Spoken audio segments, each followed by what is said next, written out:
Let's see now if we can pull the numbers from the sentence in the same way.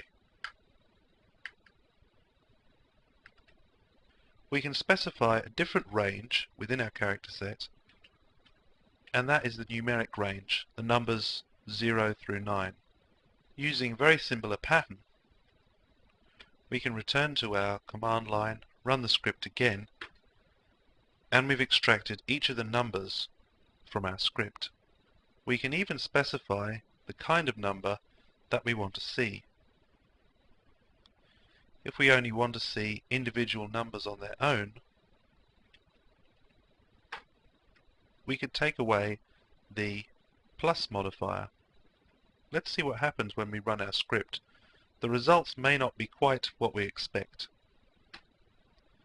As you can see, although 5, 7 and 9 have been preserved, 1 and 3 have been split apart. Perl quite happily finds instances of a pattern that are right next door to each other. So what we need to do is to add something in to let Perl know that we need to find not just a number, but a number followed by something that's not a number straight after it. We can use another character range.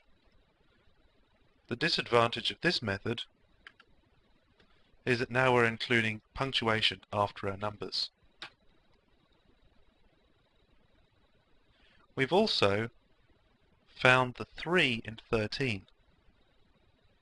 So we'll need to go back to our text editor and include this range before the number. That way we're making absolutely sure that what we're collecting is a number with something else either side of it that's not a number. If we go back to our command line,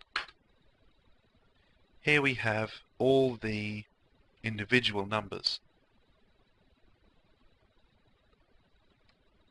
If we wanted to look for any numbers that comprise 2 digits, we can use the curly brackets with the specific number that we want to see within those brackets. So in this case, we want to see 2 numerals side by side. If we run our script again, it finds only the number 13. There are some limitations to this way of tracking the numbers. Even though we're effectively finding the data we want, we're having to include extra information to either side of it that's extraneous to what we're looking at. We're going to be investigating ways to look at what happens either side of the pattern without including it within the pattern later on in this chapter.